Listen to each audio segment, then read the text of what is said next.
I'm Akamai Guy, and this is A Guy's anime review of Alderamin on the Sky.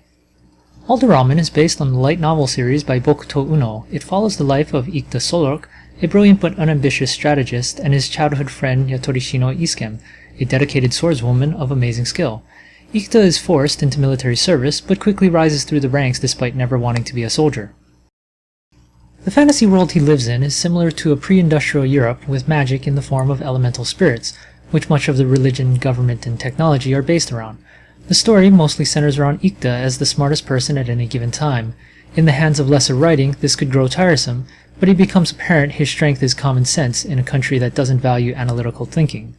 Overall, it's an easily relatable setup, whereas exceptional people are challenged by incompetent leaders, but must succeed regardless.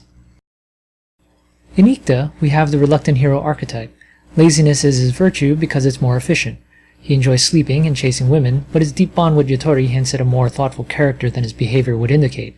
Overall, the rest of the cast get enough development to be invested in their fate, but this is clearly Ikta's story. Studio Madhouse has already proven they can animate action, and the fights we get here are excellent, but Alderamin is not an action series, so audiences looking for that may be disappointed with the slower pacing and more cerebral focus. The ending is satisfying in its own way, but there is clearly a larger story to tell if the series is continued.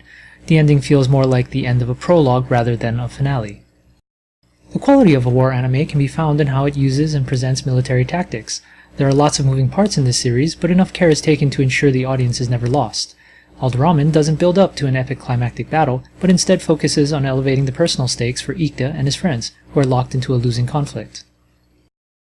A Guy reviews have a 4-point scale looking at story, characters, production, and overall impact. A 4 is impressive, 3 good, 2 acceptable, 1 mediocre, and a 0 is offensively bad.